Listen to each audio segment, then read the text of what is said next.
Welcome to Table for One. I'm the narrator, and in today's video, I'll be doing a rules refresher for the Anachrony expansion Fractures of Time. Now, this rules refresher is for the main expansion content of Fractures of Time. I'm not going over Variable Anomalies because I've already covered that in another video. You can find a link in the description.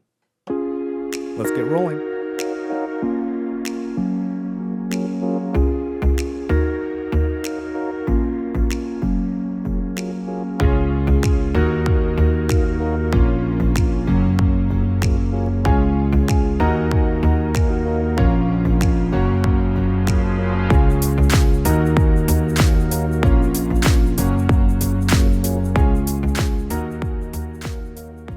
Alright, so at long last today I will be teaching the Fractures of Time expansion for Anachrony. Now, as I said in the intro, I'm teaching just the main expansion. I'm not going over Variable Anomalies because I've already covered that in another video, but this is by far the most in-depth and extensive of the Anachrony expansions, so I'm going to be covering it in extra detail with extra chapters today. So broadly speaking, this is the stuff you'll need to play with the Fractures of Time expansion, and it adds this whole other sideboard with a new resource and a new worker type, new player components as well. So you've got these new player boards, some new building types as well as replacement buildings, additional super projects, additional collapsing capital tiles, a whole new mechanic of experiments, and a slight clarification from the future. Throughout this entire video, I say experiments a bunch of times when referring to these cards here. And every time I do, what I should be saying is technologies. These are called technology cards. And I don't know what was in my head that day, but I call it experiments throughout the video. So every time you hear experiments, just remember it means technologies. I'll throw a reminder up on the screen in each section when I do that, but it'll come up multiple times. So my apologies, but all the information about these cards in this video is correct. So they are technology cards, and now you know. Let's get back to it.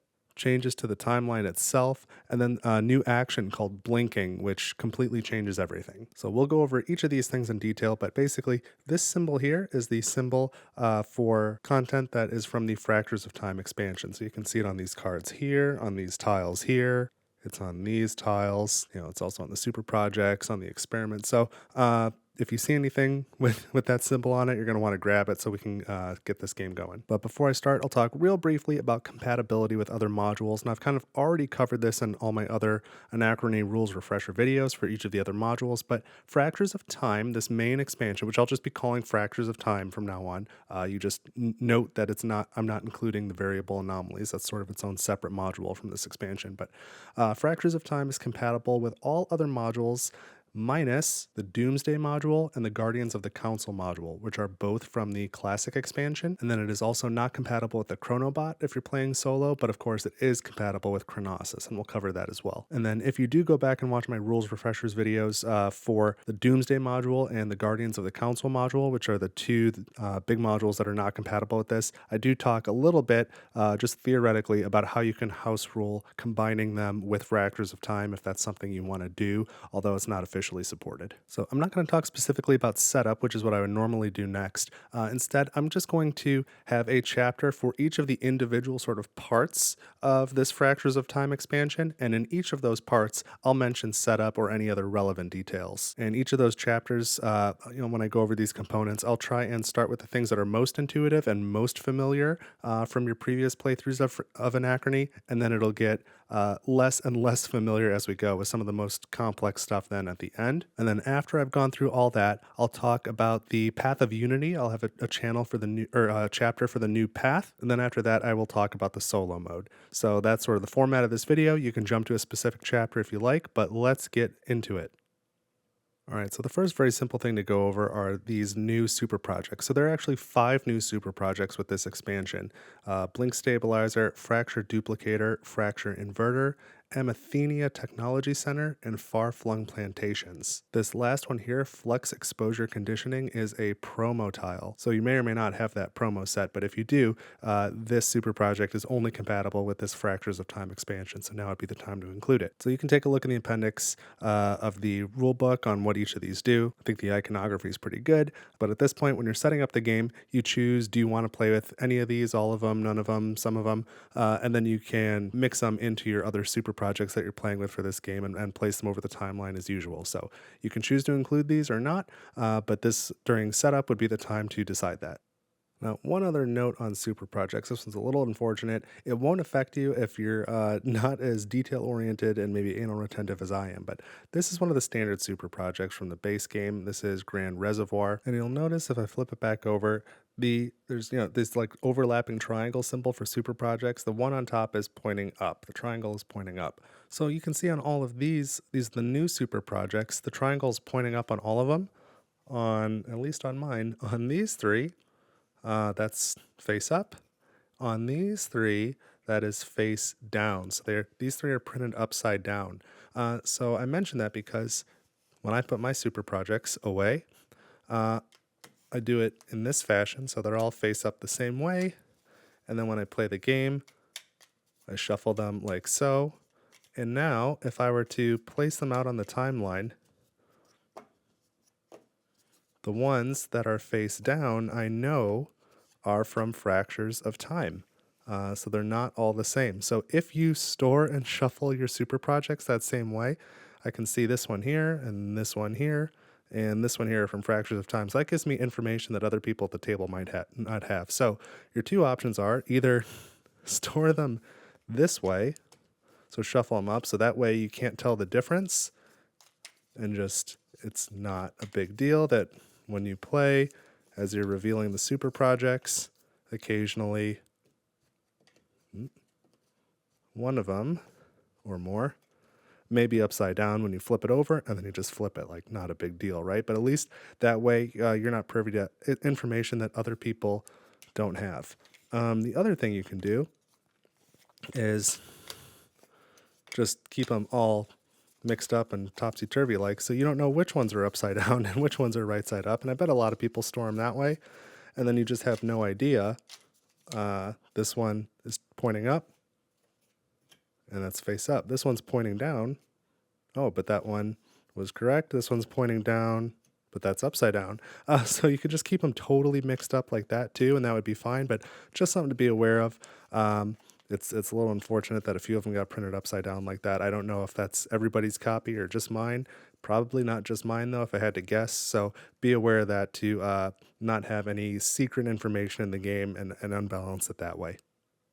Okay, the next thing to briefly touch on is Flux. Flux, or Flux Cores, these are a new resource, and so these are the cardboard version. These are the deluxe upgrades that you can get from the publisher. So just you make a general supply of these resources, and then each player is also going to get this warp tile with a Flux Core on it, and it works exactly as you would expect it to. It's a regular warp tile, just like the ones that come with the base game. There's no different rules or anything, and when you place this on the timeline, you gain a Flux Core to your supply, and then if you want to retrieve this warp tile, you're going to have to time travel back and spend a Flux Core. So this warp tile works no differently than the one for water or titanium or any of those base game ones. And we will get into how you use Flux a little bit later.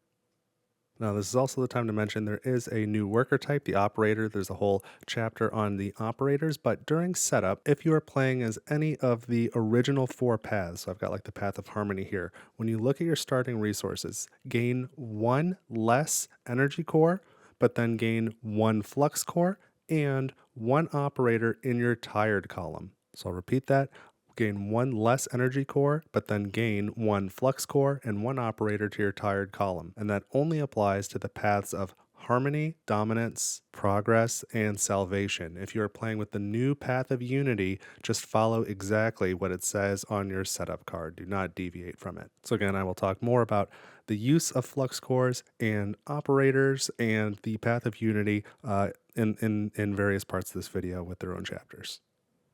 All right, now believe it or not, the next change is going to be to the mining area here. So for this left half of the mining area, nothing changes. It works exactly the same as how you're familiar with, so I won't even talk about it. But for the right half here, do not place any resources in these 3 spaces. It'll become evident why later, but you're going to find that in this expansion, you can go to these spaces multiple times. So these three spaces on the right are unlimited. So the first time you go here, you'll gain a uranium and any one of the resources here. And then if you're able to go here again, or somebody else goes to this spot again later, they also gain a uranium and then one of the remaining resources here on the left. So the resources on the left are limited, they can run out, but the resources on the right are unlimited. So infinite uranium, infinite gold, and infinite titanium as you land on those spots. And again, if that sounds a little wacky, it'll make more sense as we continue.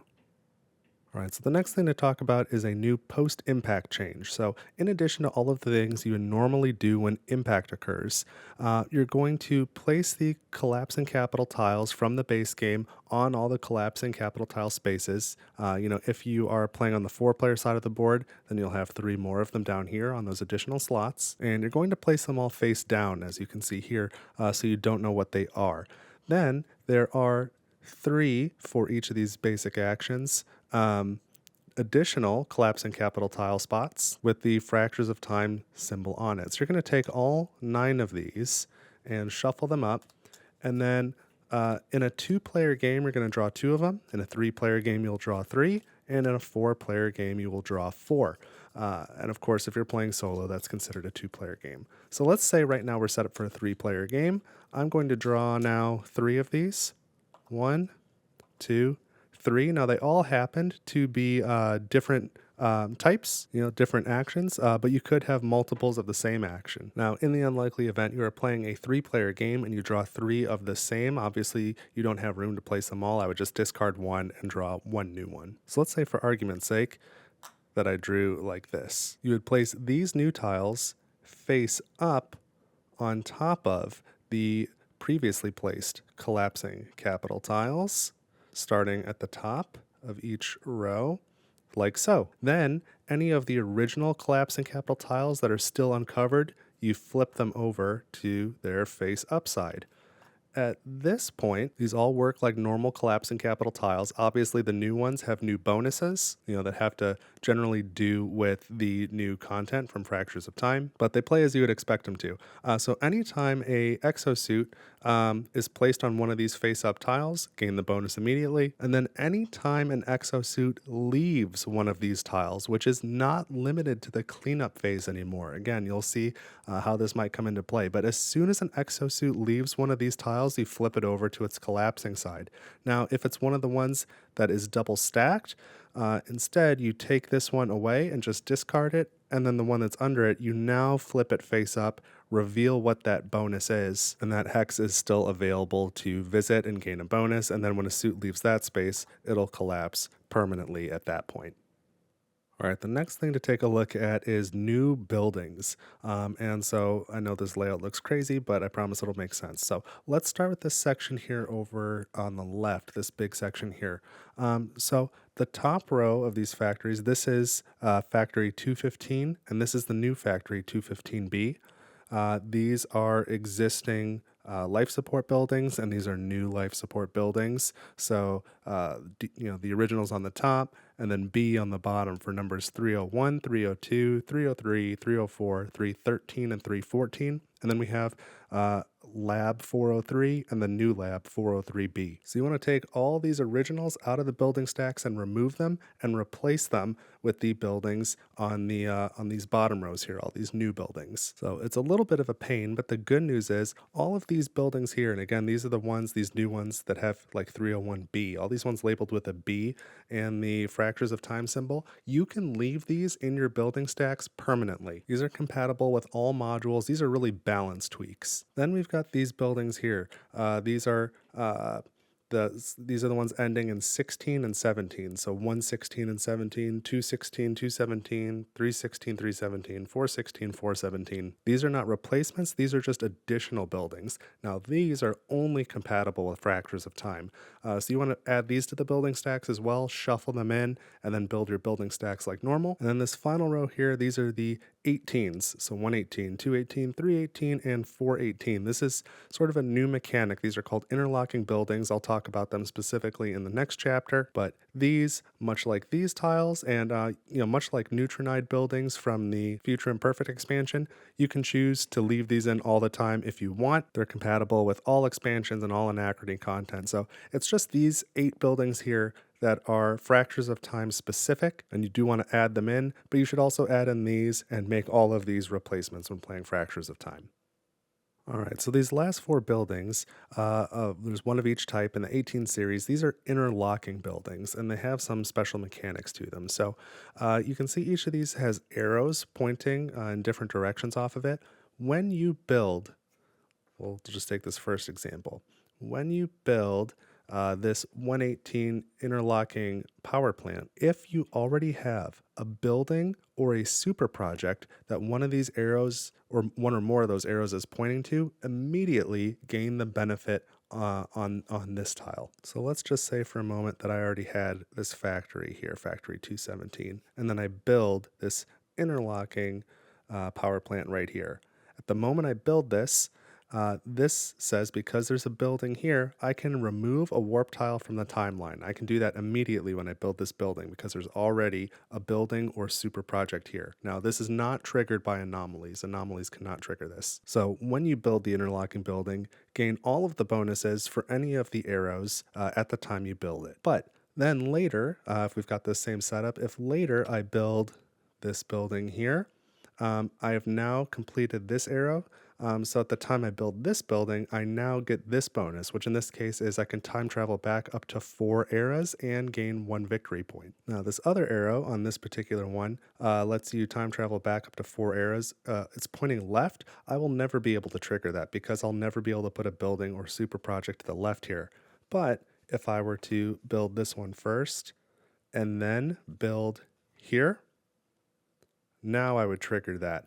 So it is possible to trigger all 3 of the arrows on this factory card, or on this power plant card. And then likewise for factories, life support, and labs. They all work the same way. So they're all based on adjacency. So if I were to build this factory here, at the time that I built it, I would immediately gain titanium. If I were ever to build a building to the right of it, I would gain 2 gold and a victory point. If I were to ever build a power plant above it, and let's say I built this one, I would now gain 1 neutronium for completing that. And then also at the time I built this, I could remove 1 warp tile from the timeline and time travel back up to 4 eras.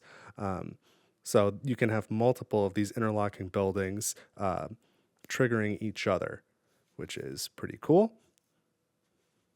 And then one other note, let's say it looked like this for a moment. If you are playing with the B side of the Path of Harmony, which I have set up here, when you get 3 paradoxes, you can gain an anomaly or remove a standard building. So let's say I just gained an anomaly and I remove this building.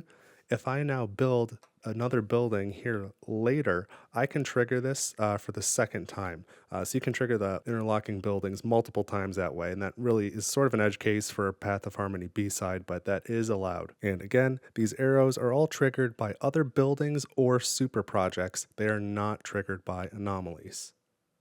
Okay, so the next thing to talk about are experiments. And so these are cards. These are like normal size playing cards, but think of them like a stack of buildings. So you're going to have this deck of cards, you shuffle them up face down like this and place them probably somewhere near the buildings, but certainly somewhere accessible to everyone, just next to the game board somewhere. And then there's also this tile here that says, this is the experiment symbol. If you haven't gathered that, it's got the experiment symbol and it says 507.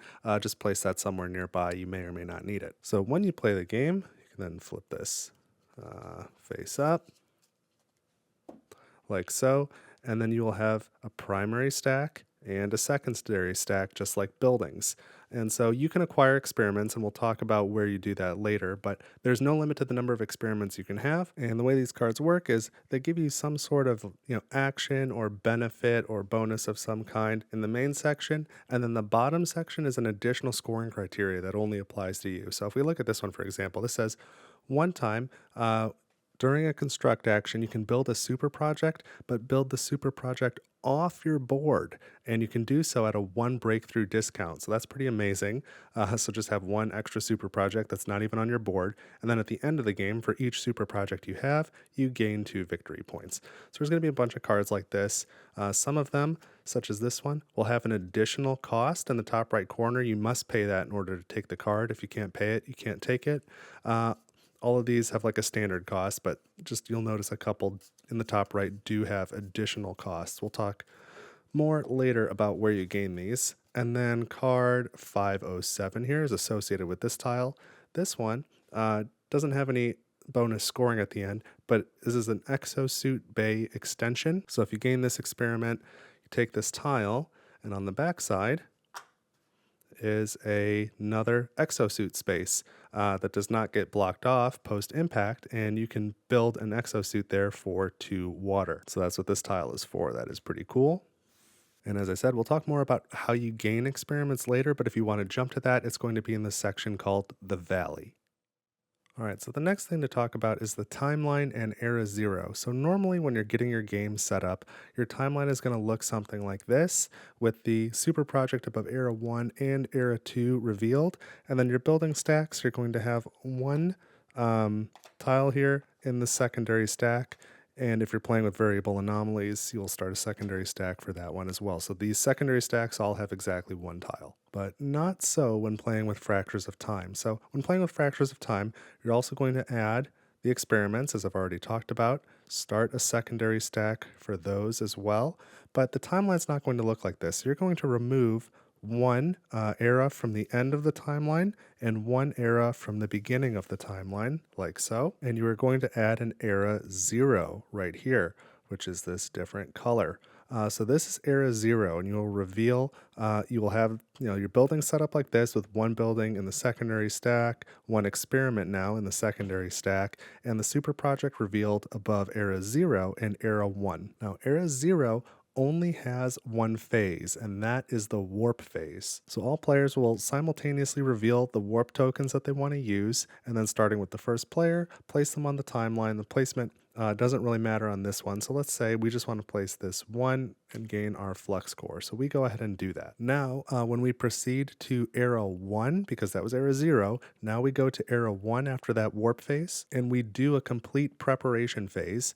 So at this time, I would fill the mines in the recruit pool for the first time. You don't need to do that for era 0, but you do shift all the building stacks now. So the secondary stack will have 2 buildings in each of the stacks, like so, and the experiments you will shift as well. So there will be 2 in the secondary stack, and then you will reveal the super project for era 2. And after that preparation phase, you will now have a paradox phase for era 1. So you immediately roll for paradoxes based off of what everybody's done with their warp tiles for era 0. So I think that's pretty interesting. And then beginning at the first era, you could theoretically time travel back and retrieve these warp tiles. And of course, you would need your focus marker to be in era 0 in order to build this super project. So again, if you've done this right at the beginning now of era 1, as we're sort of going through this paradox phase after we've done the preparation, all of your building stacks should have 2 buildings in the secondary stack.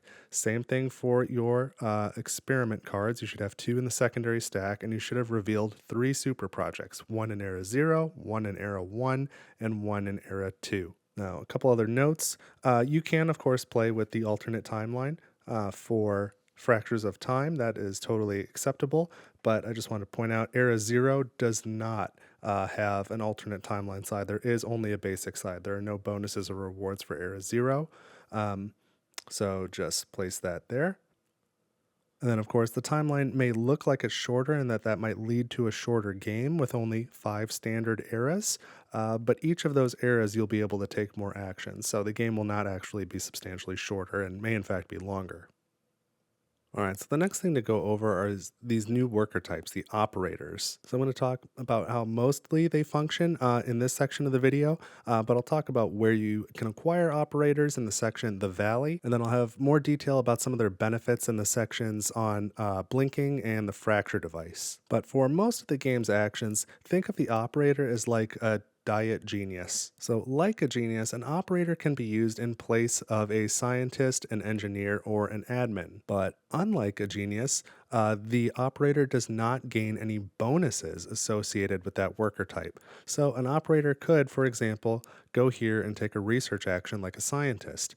But if an operator were to go here, they would not get +1 water from the water purifier like a scientist would. They would just take the normal action, gaining 3 water. Same thing if an operator were to trade with the nomads. They would not get the administrator bonus of being able to trade an extra time.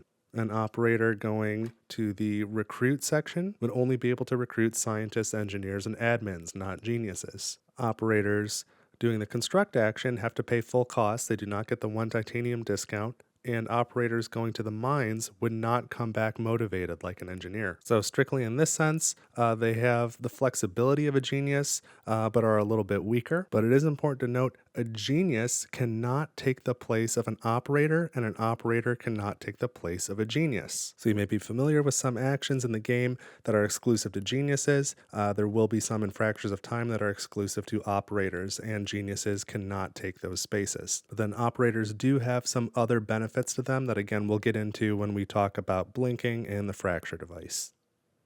All right, so the next section here is about the valley. The valley is this sideboard.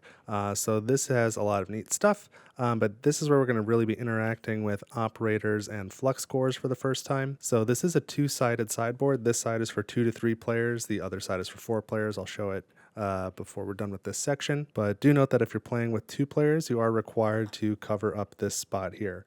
You only leave that open for 3 players. But during the preparation phase of each era, there are 2 spots here for operators. You will always put an operator in each of those spots during the preparation phase of each era. If the spot is empty, of course, each spot can only hold a maximum of 1 operator. And so we have 2 actions available on this board. This action is assimilate, and this one is extract. Let's take a look at extract first. We've got 1 space here for extract.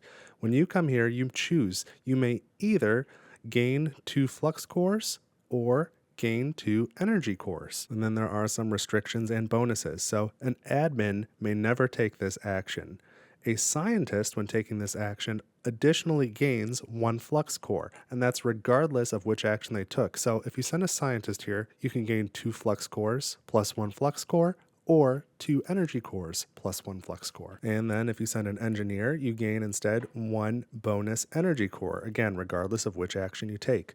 Of course, if you send a genius there, you can choose whether you want them to act like a scientist or an engineer and gain either a bonus flux core or a bonus energy core. And if you send an operator there, you get no bonus. So an operator going here just gains either the 2 flux cores or 2 energy cores, but none of the bonuses. Now the other action, assimilate, on this side of the board has 2 spaces. The top space is free. The bottom space costs 1 water, very similar to the main board. And when you place an exosuit in one of these 2 available hexes, you have an option. You may either recruit 1 operator or gain an experiment. And so if you recruit an operator, it's very similar to recruiting on the main board. You just take the operator and you put them in your motivated column with your other workers, but there is no recruitment bonus for an operator. Now, if you decide to gain an experiment, this is where you can do that.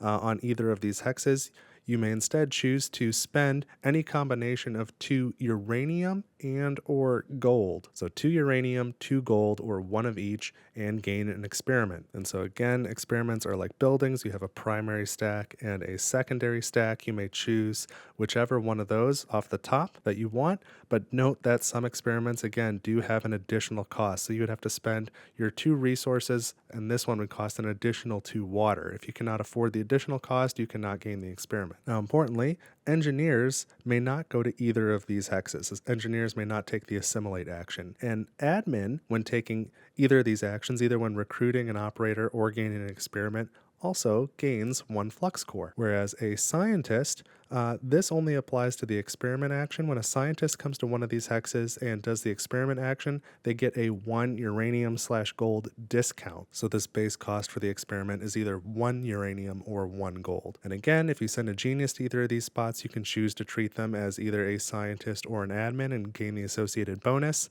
And if you send an operator to either of these spots, they can take either of the actions but gain no bonus. And then at the top here, we have the Valley Capital actions. And these are very similar to the main board World Council actions. So you pay whatever the water is on the spot that you're going to. And again, this spot is closed on a 2-player game. It's only available for a 3-player game. And when you go to that spot, you may take either of these actions so long as all of the hexes for that action are already full. And then in this case, that's all you get. So unlike the World Council actions on the main board, there's no other bonus for like going to this more expensive space. You don't like become the first player or anything. So it's just if you're playing a 2-player game, that is the only space available. Once this hex is full or both of these hexes are full, or all three, then you may go here, spend 2 water, and take an action whose hexes are all full. If it is a 3-player game, you would just want to start with this hex because it's cheaper, and then this hex would be available to take another action afterwards. And then quickly, I will show you the 4-player side. It is not much different. It's just got an additional hex on each of these, and that one costs 2 water, that one costs 1 water, and then there are 3 operator recruit spaces here. But the actions are the same, they work the same way, and then on the 4-player side, you always have access to both of these Valley Capital action hexes. So that's it for the Valley. Now let's go into blinking, and this is the big one. All right, so we have reached the section where we can talk about the new blinking action, and this is going to be fairly huge, but here's the main board, here's the Valley board, this sideboard, and then here is the fracture device. Now, after this section, I'll do another section just focusing on this fracture device in more detail, but what you need to know for now is it comes in 2 pieces in your player color. They both have an A side and a B side. The A side is symmetrical, just like your player board, so I'm going to use the A side for now, and this second piece, there's a little line here. It starts the game covering up that right-hand side. So we're just going to leave it there for now. We'll talk more about the fracture device in the next section, but assume it looks like this. And then we've also got our flux die and our glitch die. Now let's put the, Valley board. We'll say that we're playing a 3-player game. I think that's fairly typical. And we'll say that on previous turns, I placed a genius in a powered up exosuit and sent them here to this assimilate action, and then on another turn I put an engineer in this powered up exosuit and I sent them to the mines. And let's say I went here, and so I would gain 1 uranium. Remember that these right hand spaces are infinite now, and then I would gain 1 resource from the left hand space. Let's say that I did that. Now we have our new resource, Flux Cores. Let's say I've got at least 1 Flux Core in my possession, in my supply, my personal supply. So on my turn now, instead of placing a worker or placing a like on my player board or placing a worker in a powered up suit, I have a new action available, and that is blink. So to blink, you must have 2 things. You must have at least 1 flux core and at least 1 empty space for flux cores here on your fracture device. So you can see here on the A side, without, just from the standard setup at the beginning of the game, you've got 6 empty spaces here. So let's say I have those things.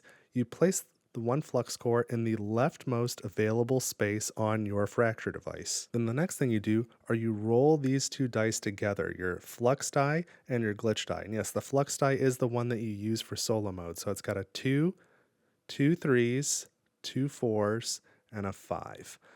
So you're going to take these 2 dice and roll them immediately. Whatever this number is on your flux die, you compare that to how many open flux core spaces are on your fracture device currently. If the number on this die is greater than the number of empty spaces I have here, then you must place one of your glitch tokens on the location on this glitch die. Now I'm going to have a whole other section on glitches as well, so I'm going to cover that in more detail. But in this moment, I have 5 empty flux core spaces here, and I rolled a 4. 4 is not greater than 5, so I do not have to place a glitch. Now if instead my board had looked like this, and then I placed a flux core, and this was the outcome of the roll, well, 4 is greater than 3, so I would have to place a glitch, and I would place it at this location. And for now, all you need to know is glitches are bad. You don't want to get glitches. But now I've paid my flux core, I've rolled my dice, I may or may not have had to place a glitch. In either case, I may now perform the blink action. So in order to blink, I start by finding one of my exosuits on the main board that has a worker in it. And then I may move that exosuit to any available hex space on any board. So we might have other sideboards here, the Hypersync board or the Intrigues of the Council board, something like that. I could take this suit because it is on the main board, and I can move it to another empty hex, say here. So I just went to the mines. Now I can go there and construct. And I do have an engineer in this suit, so I do the construction with the normal bonus of 1 titanium savings. I would take the construct action, and when the action is complete, I then remove the worker from the suit and return them to the appropriate space on your player board. So from here, a engineer would return tired. Now, if I had done those actions in a different order, say my suit started here and then I did my blink action, so I pay my flux core, I roll my dice, I may or may not have to place a glitch. I could then move this exosuit to here, go to the mines, gain a resource from either side, and then remove the worker. And from here, this engineer would come back motivated instead of tired. So a couple of points to note. If I wanted to blink again, I would place a flux core, roll my dice. I may or may not have to gain a glitch token at that point, but I may not blink with this suit again because there is no longer a worker in it. So that suit is going to remain there until the cleanup phase. And this suit may not blink, even though it has a genius in it. You may only blink from the main board. So if we go back to our first example, we put our engineer here. Let's say we've paid our flux core, we've rolled, may or may not gain a glitch.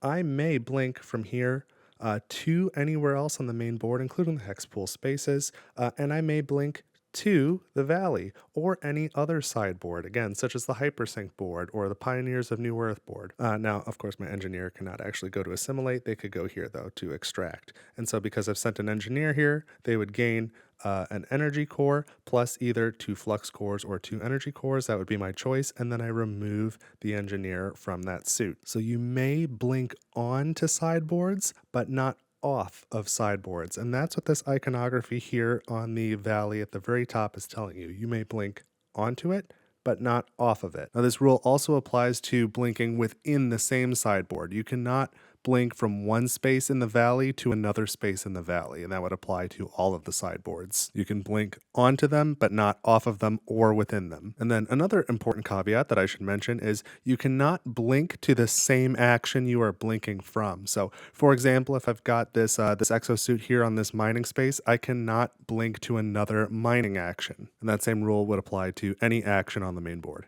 But an important note is, let's say this top... Let's not just say it, let's show it.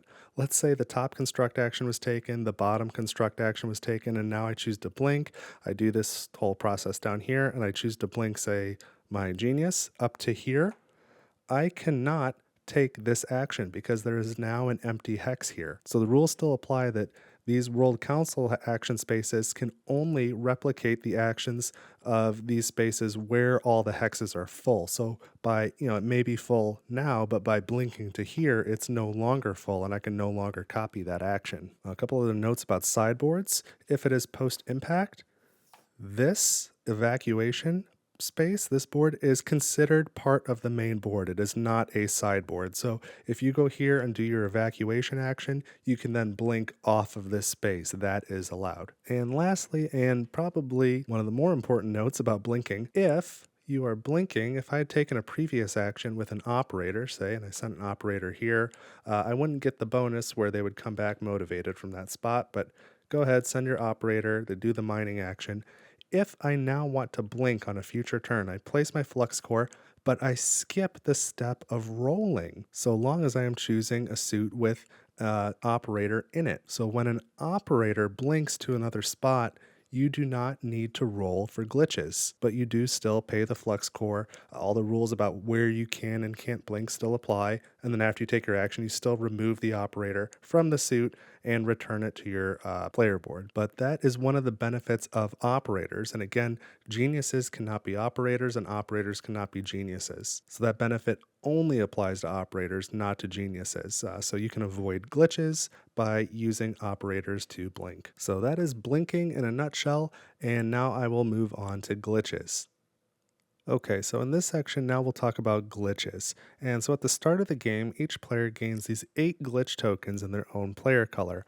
And during setup, one glitch goes on the leftmost empty space on their fracture device. And the second glitch goes on one of the bottom exosuit bays on their player board. Now, depending on which side of the board you're using and which paths you're playing with, they may have different costs associated with these. So each player can choose which one to put it on, but it must be on the bottom row. So we'll just put it right here for now. And as I mentioned, glitches are bad. So to start off with, at the end of the game, every glitch token which is placed in your player color will cost you 2 victory points at the end of the game. But you don't have to wait for the end of the game for the glitches to start doing some damage. So as I mentioned, these 2 spaces will be covered by glitches at the start of the game. So you will start with 2 glitches. And these glitches make your spaces unavailable. So when you are powering up exosuits, this bay is no longer available.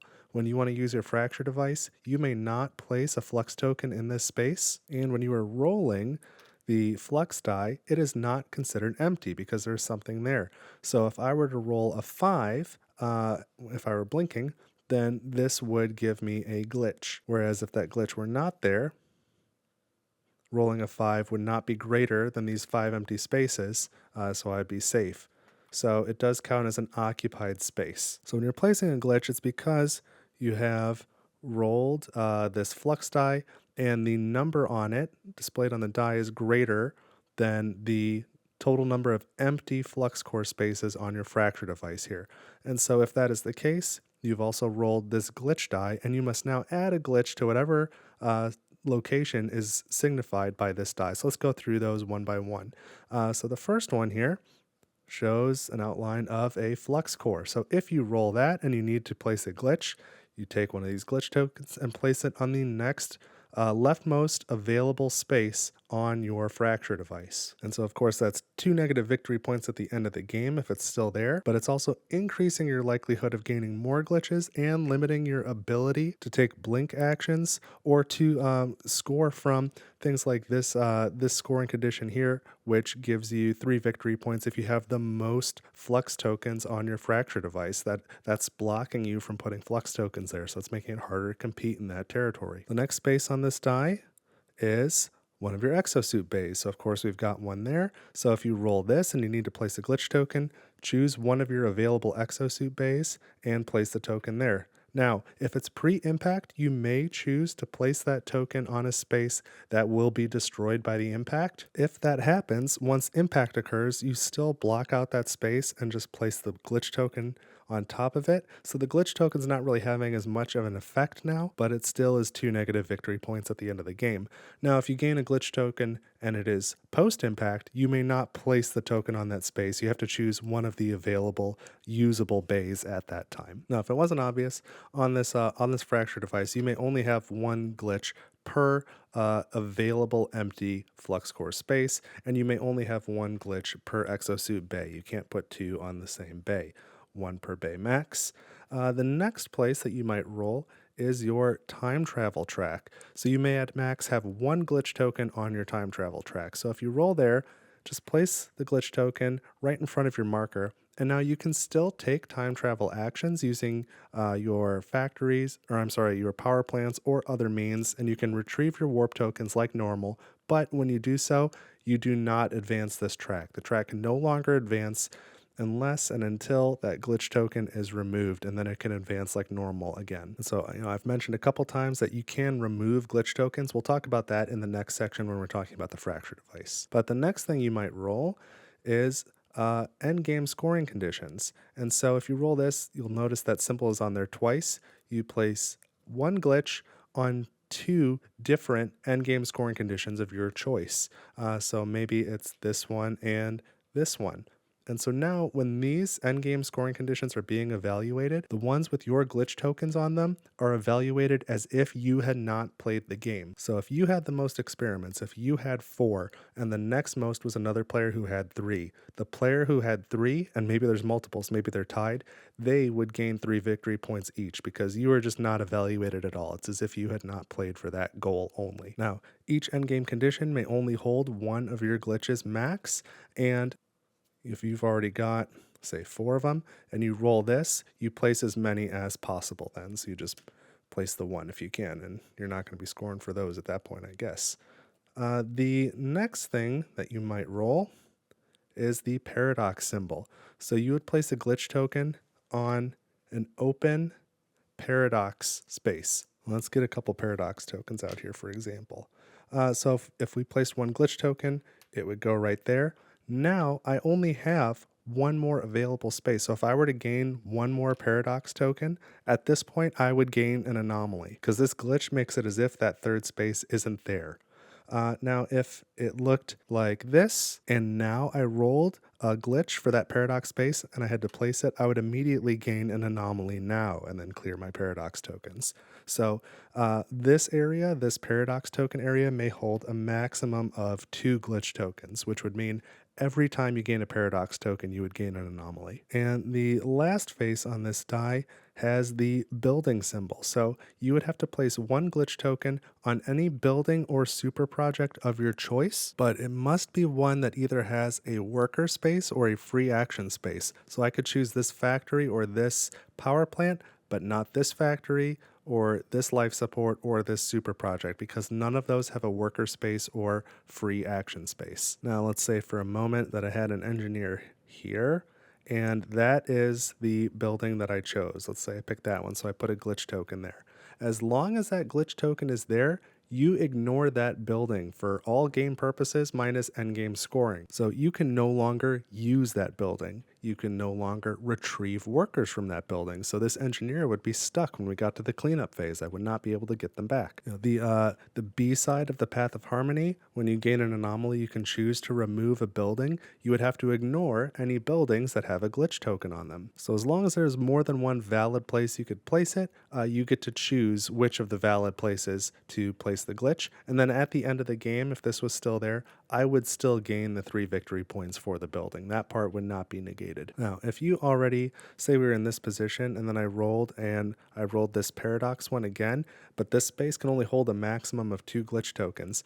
In that case, I would need to re-roll until I roll a valid target to place a glitch. And in the very unlikely case that all 8 of your glitch tokens are already placed, you just cannot gain any more glitch tokens. So they are component limited. And one more quick note for solo players, if you are playing with solo endgame condition cards, they do work the same way. So there's generally 3 of these endgame scoring goals instead of 5 in a multiplayer game. But if you roll this, you would still place a glitch on 2 of them and just not be able to score for those scorecards at the end of the game if they're still glitched. So those are all the ways glitches can harm you. So in the next section, we're going to talk about the fracture device itself. It can actually do a bunch of stuff, and one of those things is remove glitches. So just a moment, and we'll get into the fracture device section of the video, and then we'll be pretty close to done.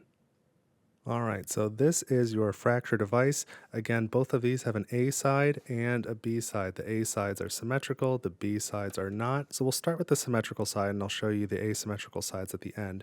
But again, at the beginning of the game, you're going to take this top piece and you're going to align it with this line here. That may be in a different spot depending on what board you're using if you're on the B side, but it should look something like this. So we've already talked about how to use your fracture device for blinking, and we've talked about, you can cover up some of these spaces with glitches and then they become unusable and could make it more likely to get more glitches. But there's actually more stuff going on here. So let's talk about this little board first. So there are 2 actions on this board. One of them by default is a free action, and this one is an action that can only be taken by an operator and costs 2 water. But both spaces do the same thing, and you can use them both within the same era or even the same round, because you could take the free action and then take this operator only action in the same turn if you chose. So when you take either of these actions, you take a breakthrough tile that does of a different symbol than any of the other breakthrough tiles on here, and you place it in one of those spots. Each of these spots can only hold a max of 1 breakthrough. So you place it and then you advance this until you've revealed exactly 1 flux core space. So let's say I did that one as a free action. Maybe for my main action now, I've got an operator. I'll place them here and spend 2 water, and now I can take that same action again. Now I've got 2 breakthroughs in this example. I cannot place this one, even though it's a different shape than this one. They both have that technology symbol, so I cannot use a technology symbol again. But I do have this one, and this has the genetic symbol. So even if this was a triangle, it wouldn't matter. Shape doesn't matter. As long as it's a different symbol, I could place it here and advance this a second time. And when you take this action, you also gain 2 victory points. So each time you're doing this, you're revealing another flux core space. and you've got a maximum of 4 that you can reveal there that way. And this is doing a couple things. One, it's giving you more empty flux core spaces here so that when you roll that flux die, you've got more empty spaces and you are less likely to get glitches. So that's super helpful.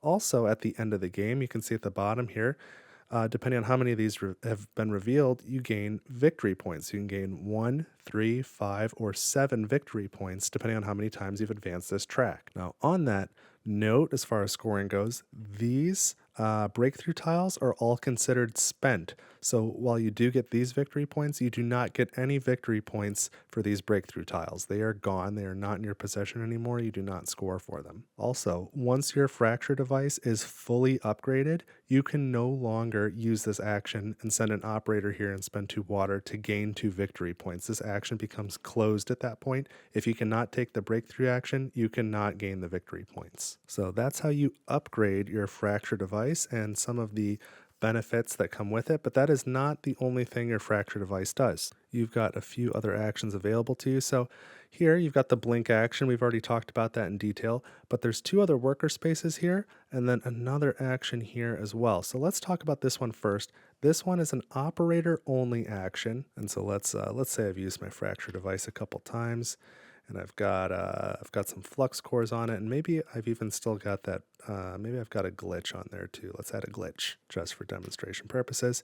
Okay, so if I take this action, I send an operator here. Only an operator can go there, and then I remove 2 flux cores from my from my fracture device. And when I do that, I remove the rightmost flux cores. So in this case, I would remove this one and I would remove this one. And so now my fracture device has 1 flux core on it, 1 glitch, and 4 empty spaces for the purposes of rolling. Now, don't even worry about the glitch right now. That was just for an example. But if my fracture device looked like this, I could send the operator there and remove just 1. It's remove up to 2 flux cores, and they just have to be the rightmost 2, or the rightmost 1 if that were the case. Now, this action here, again, is operator only and costs 2 water. But when you go to this space, you may then remove 2 glitches, or up to 2 glitches.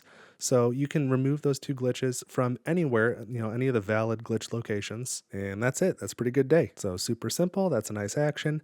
And then the last one here, this one's kind of interesting. So this one is a free action. So you place your free action token there. And when you do that, you must place 2 flux cores onto your fracture device, and then you can remove some free action tokens and workers from some very specific places. So let's take a look at our player board here, and there is iconography down here to help you out with this. But when you take this free action, again, you must place 2 flux cores onto your fracture device, and then you may remove either free token markers or workers from any of your factories, life support buildings, labs, or from your activate worker space. So that is either the supply or force worker spaces according to the rule book. Not the iconography only shows this one, but the rule book says both are valid. And so the tokens you would remove, the workers you would retrieve as if it were the cleanup phase. So if you had an engineer here, they would go to the tired column, but if this was an admin, they would go to the motivated column. So it does not apply to your power plants or to your super projects or to any other places that you might have a worker, such as in an exosuit or on, say, the anomaly remover tile or other sorts of places like that. It's just your factories, life support, labs, or your activate worker spaces. And again, it has to be those without a glitch. So to recap one more time, free action, place your free action tile here, add 2 flux cores to your fracture device, then retrieve between 1 and 3, up to 3 free action tiles and or workers from the described locations. And then after you've done all that, you roll these dice 1 time because, again, you've placed at least 1 flux core onto your fracture device, so you do roll the glitch and flux die again. So you may get a glitch for this, but it could be really nice to free up some of those spaces and take those actions again. So that's most of what we need to know about the fracture device, unless you are looking to play with the B-sides.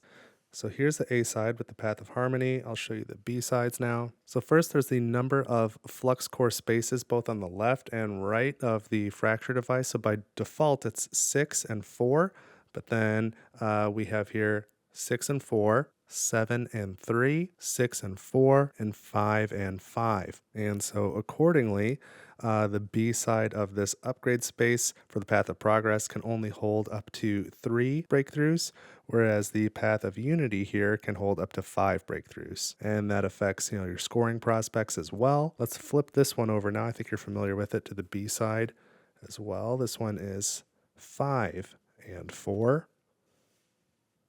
There we go. So we can see on our upgrade actions, these 3 spaces remain free actions, but this one requires, on the Path of Dominance, requires a genius and gains you 1 victory point. And this one on the Path of Unity requires 1 neutronium. Likewise, on the right side, this one, Path of Harmony, you send your operator, spend 2 water as normal, gain 2 victory points as normal, but then you may also remove a Flux Core, so that's really handy. We've just got our standard action here on the Path of Dominance and the Path of Salvation. Path of Progress costs 1 extra water, but you gain 1 extra victory point, and then the standard action here for the Path of Unity. Now, a couple other things to note. Some of these spaces have additional costs, so in order for the Path of Dominance to place a Flux Core there, they must spend 2 water. Right here in Path of Salvation, to use this spot, they must spend 1 uranium. And then for Path of Unity, these 2 spots require spending 1 water. But then a number of these spots also have this 1x symbol over it. So anything on the left half that's visible during the beginning of the game, during setup, you place what it says on that space. And the first time you place a Flux Core on that space, you gain that resource or bonus. Now, this one is 1 Flux Core, so you don't want to place it like this because then it just looks like a used space. So you place that one horizontally, so you know the first time you place a Flux Core there, you gain a Flux Core. So that's really cool. And then as you upgrade your fracture devices, you may reveal more of those bonuses. So as they're revealed, go ahead and put the resources on them so you know that the first time you place a Flux Core there, you gain 2 water. This would gain you a titanium. This would gain you 2 victory points. These would gain you Flux Cores. This one space would gain you 2 Flux Cores. So place a Flux Core there, get 2 back. That's pretty cool. Now, a couple other changes to the actions. The blinking and this action, both remain unchanged on all the boards. Those are the same. And it looks like for Path of Dominance here, these 2 actions are standard as well. But for the Path of Harmony, you've only got 1 action. It's combined. You send an operator there, spend 2 water, and then may remove up to 3 Flux Cores or 3 glitches. But you may not use a combination of both. So you just choose up to 3 Flux Cores or up to 3 glitches. On the Path of Progress, this action here to remove a couple Flux Cores does not cost a worker. It's a free action that just costs 1 water. And then the Path of Salvation, to remove glitches, they can only remove up to 1 at a time, but they can send an engineer instead of an operator. And that means you can also send a genius. And then similar to the Path of Dominance, the Path of Unity has no change to those 2 actions. So those are the B sides of the fracture devices and really everything else you need to know about the fracture devices. And really you can probably go play Fractures of Time at this point, but in the next section I will just talk to you a bit more about this new path, the Path of Unity. All right, so this is the Path of Unity, and we've already gone over their fracture device in the fracture device section, so I'm not going to touch that right now. So this is a 5th path, but it's important to note that the game does not support 5 players. So even if you use the Path of Unity, at most you're playing a 4-player game. The A side of the player board is similar to all the other A sides, but even that being the case, the evacuation conditions here, you're scoring for operators, and on the other side, you're scoring for experiments. So because both of those things only exist in Fractures of Time, you can only use this path when playing with the Fractures of Time expansion, because this other stuff won't make any sense. Their starting resources include operators and Flux Cores by default on both sides, and even their leader abilities don't really work without Fractures of Time. So even though this is the symmetric side of the board, you still need Fractures of Time to play with this path at all. But let's take a look at the B side of the board. So you'll notice right away it's really leaning into some of the new stuff. So a lot of these building spaces are going to cost you Flux Cores. And then a couple other neat things. When you get all the way to the end of your morale track on the good side, if you try and advance it again, instead of gaining victory points, you gain an experiment. Every time you do that, you get an experiment card. So that's really cool. And the last thing I want to point out is this space here. This space can hold a glitch, and it has no negative effects other than the glitch is worth -2 victory points at the end of the game. So you may not use that space for your starting glitches. You still have to put one on one of the bottom spaces of your exosuit base here and the other on your fracture device. But if you gain a glitch later, you may elect to place it here instead of the place on the glitch die. And then that glitch can still be removed through the normal means. And then back to these evacuation conditions. So this one is the middle. The second space of each of these building tracks must be occupied, and that could be with a building, a super project, or an anomaly, probably a combination across the four. But all four of those spaces must be occupied to evacuate. It gets you 6 victory points, and then you get another 2 victory points for every operator you have. And then this one I think is pretty bizarre. You need to have your fracture device fully upgraded, and that gets you 2 victory points to evacuate. And then you gain an additional 4 victory points for every experiment and 2 tired workers at the time you evacuate. So you need a bunch of experiments and you need all your workers over here, which is a little bit bizarre. So for every 2 tired workers plus an experiment, 4 victory points. And then the 3 leaders, this one here, when you take a blink action, using an operator, you may choose after the action to spend 1 water to retrieve that operator to the motivated column instead of the tired column. Let's jump to this one here. You can spend a scientist on this card to use one of the actions on your fracture device. And specifically, the actions being shown are this one to retrieve 2 flux cores, this one to retrieve 2 glitches, or this one to add a breakthrough and then advance, and upgrade your fracture device. But it is not including the blink action or this recovery action here. Then finally, this one's pretty bizarre. So for this one, at the beginning of the game, after everyone has chosen their leaders, you take 1 unused leader from each of the 4 basic houses, you shuffle them up and gain 1 of each. So you've got 1 random unused leader from each of the 4 base houses. And at the beginning of each era, you place that leader here and you gain that ability for that era. And so there are 5 full eras in Fractures of Time. So for 1 era, you will not have any leader ability and you choose which era you want that to be. But at the end of each era, after you've used a leader, you then discard that leader card. So that one's pretty unique and bizarre. And then I didn't mention it anywhere else, but I didn't know quite where to put it. But each of the base game factions, comes with, each of the base paths comes with 2 leaders, and Fractures of Time adds a 3rd leader to each house, which then has a special ability that is going to, use the Fractures of Time stuff. So those are included and available as well. So I think that's everything I need to say about the Path of Unity, and now I can move on to the section where I talk about using Fractures of Time playing solo with Chronosis. So here we are set up for solo mode with Chronosis. So the first thing we should talk about is the action tiles here. So we have action tiles 4, 5, and 6, and then off to the side I have 14. So action tile C04, this is the assimilate action, so the Chronosis is going to come over here. We'll talk about that more in a moment. The B side is the assimilate action plus 1 victory point. Now, if you want to increase the difficulty even more, you can replace C04 with C14, with C14. And the A side of that is assimilate plus gain a flux core. And the B side of that is assimilate plus gain a flux core and a victory point. So this tile is just additional options beyond the B side of this to continue to increase the difficulty. And then on this space here, we put action tile C05. On the A side, it is the extract action. And on the B side, it is extract plus gain 2 flux cores. And the third tile, C06, is on the A side, gain a flux core and an energy core. And on the B side, it's the same thing, but it is an auto leap. So you would move your token there, and as soon as it gets there, perform that action and then move it a second time.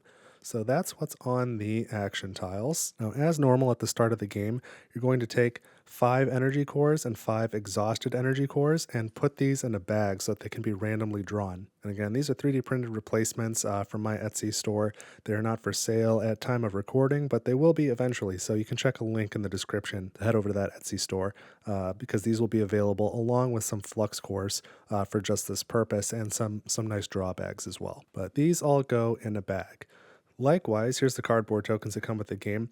the Chronosis starts with another bag that has 1 flux core and 3 empty flux casings, and we are making 3D printed replacements for these that will all feel the same but look different. So you can see these 3 are empty, this one is charged. These all go in a separate bag. And then in addition to that, you will want just your normal supply of energy cores that the Chronosis can use, and I'll show you how. But now that we've got our tokens in our bags, let's start with these new action tiles, because comparatively it's relatively simpler. So we'll start with this one. If the token ever lands on the assimilate space, you're going to roll this die. This is the breakthrough die for shape, and so you're gonna, Chronosis is gonna want to take one of these spots if possible, and if all the spots are taken, it'll take that action up there. It'll take that spot if it has to. Of course, in the solo game, that space is covered. So let's go ahead and cover it.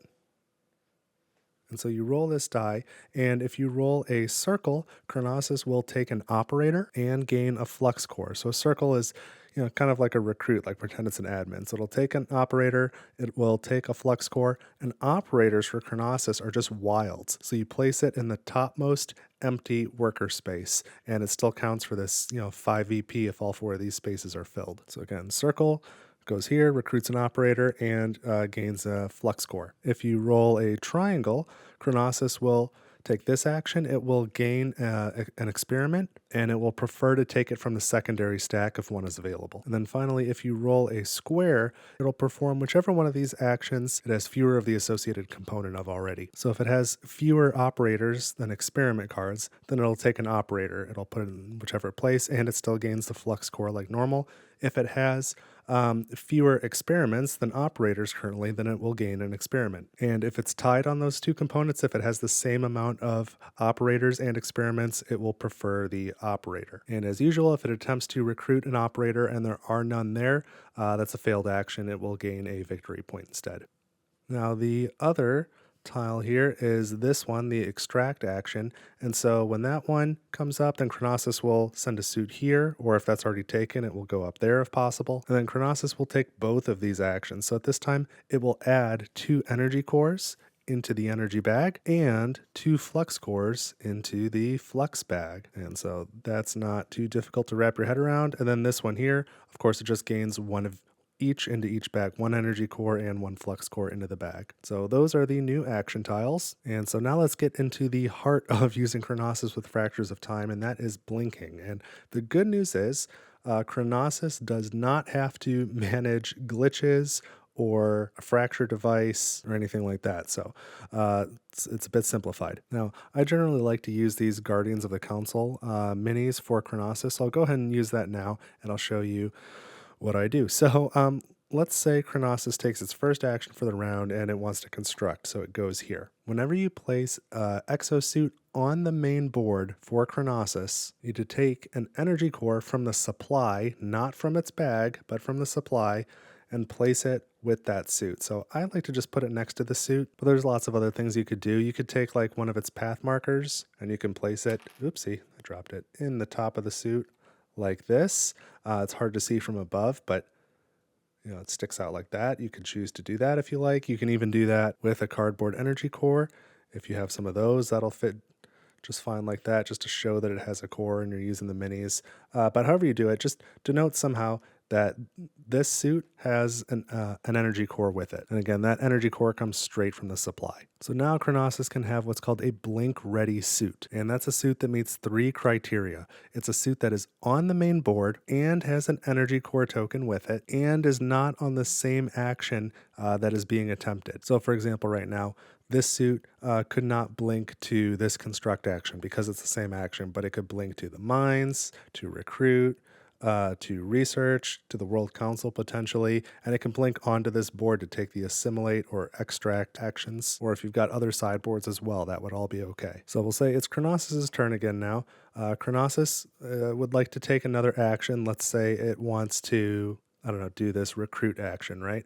Before it places a suit from here, it's first going to check 2 criteria. 1, does it have any blink ready suits? So there is one suit on the main board with an energy core that is not on the action that is being attempted right now. So yes, it has one blink ready suit. And the other question is, does it have at least one token in its flux pool, in its flux bag here? Is there at least one token there? If the answer to either question is no, then just forget about blinking.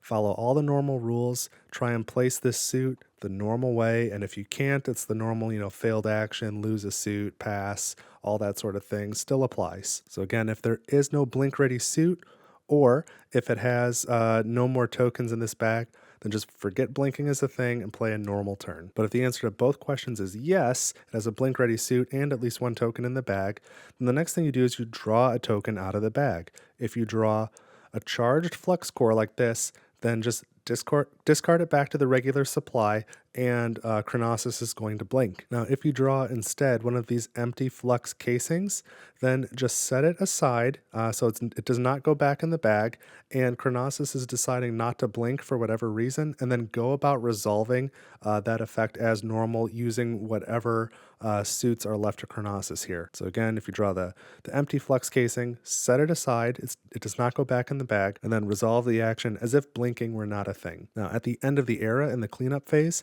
any empty flux casings that are set off to the side all go back in the bag. And again, there are only 3 that come with the game, so it's a max of 3. So every era, there will be 3 empty flux casings in the bag. Here, let's run through a few examples. So again, we're trying to take this action here. We've got the 5 token, and so we want to recruit. We do have at least one blink ready suit on the main board that is not on a recruit action, and we have drawn from the bag and we got our flux token. So we're good to blink, so we're not going to use the suit from our board. So there's only one suit here to choose from, so that's the one we choose. We move that suit to the action we want to go to, and then we remove that energy core and place it back in the supply. Now we just take that action like normal, advance the token when we're done like normal, and everything's good. Now let's take a look at this example. So I've moved these tokens around again. We have rolled this time 4, so we want to take the construct action. But we do have blink ready suits on the main board that are not in the construct column. And again, we've drawn a flux token from our bag, so we're good to blink. So we need to choose a suit.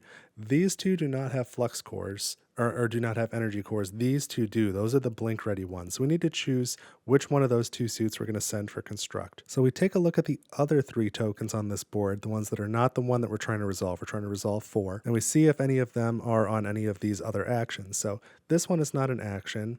This one is on this board. We're not worried about it. And then 5 is on research, which we do have somebody on research right now. So what that's basically saying is that on Chronosis' next turn, research might come up and we would like to be able to put a suit there. Mining, where we have our other suit, is not going to come up on the next turn, so we're not as worried about that spot. So we're going to select the spot that already has a token on it where this action might come up. So we're going to take this suit here and blink to here and remove this energy core, and then take that action, this 4 action, as normal and advance the token to resolve it when we're done. Now let's reset that. Let's say we're still resolving that 4 token, but instead this one was over here. So now we look at the other 3 tokens. This one's not an action. This one is on research, and this one is on mining. Well, both of these are on an action where we might like to free up that space in the near future. So to resolve this, we pick whichever token has the lowest number. So in this case, we would take the 2 token. That one's on the mines. We would move this suit to the construct action. Again, remove the energy core, resolve the construct as normal, and then advance the token. Now let's set up one more scenario. So now let's take a look at this scenario again, assuming we're trying to resolve this 4 token. We check the 3 is not on an action space. The 4 is on a construct. 2 is also construct, so we ignore it. And 5 is not an action space. So of all of the blink ready suits that we have, none of them are on an action space that we're immediately trying to free up. So how do we choose the suit now? Well, in this case, you're going to prioritize a suit on the bottom row of these 3 action spaces. You're going to prioritize the bottom over the top. So even though both of these are charged, we would always blink this one before we blink this one away. And then if there's a tie, like both of these are as far down as possible, we start from the left. So we would take this one first and blink. If that one were not there, we would prioritize this one next. If this one were not there, we would prioritize this one. And if none of these were valid options from this area, then we would start at the mines. And if there were multiples at the mines, we would prioritize from the bottom up. So that is how you select your suit for Chronosis to blink with. Now, the Chronosis will pass if it decides not to blink, like if you draw an empty flux casing, or if it can't blink for whatever reason, if it has no blink-ready suits, or if it has no tokens left in the flux bag, and it does not have any more exosuits to place. So if it's got no more suits to place, and it cannot or decides not to blink, it will pass. And as usual, the command token does not move when the Chronosis passes. And then when you get to the end of the game, for every experiment card that the Chronosis has acquired, it gains 3 victory points. Now, besides some of the things I've already mentioned, if you want to increase the difficulty while playing against Chronosis with Fractures of Time, you can increase the number of Flux Cores in the Flux pool at the beginning of the game, so you can add 1, 2, or even 3 more Flux Cores into the bag. You could also choose to give Chronosis 1 victory point for every charged Flux Core in its bag. Not the empty Flux casings, because you can't control that, but every regular Flux Core in its bag at the end of the game, you can give Chronosis a victory point. That would increase the difficulty. Or after setup, you can roll this glitch die one time, and whatever it lands on, add a 3rd glitch to whatever space that is. So that hinders you a little bit more than it ups the difficulty on Chronosis, but that is another suggestion in the rulebook. But I think finally that is it. So this is how to play Fractures of Time with Anachrony. You can play it multiplayer or solo. If you've got any questions or if you think I made any mistakes, let me know in the comments, please. But I think I've got you covered this time. And of course, if you would like to see all this in action, I am releasing at the same time as this video a solo playthrough, me versus Chronosis using Fractures of Time, so you can check that out as well. That is out right now. So if you found this helpful, don't forget I've got an entire series of Anachrony rules refresher videos going over each of the modules. I've got a playlist. I'll put that at the end here. And if you'd like more of this type of content, please subscribe to the channel, leave a like on the video, leave some comments to let me know, share it with others. Those are all very helpful things, and I really do appreciate it. So thank you so much for watching Table for One. I hope this has been helpful. It's been a long time coming. I'm glad I've got it out there now. I hope you have an awesome week, and I'll see you in the next video.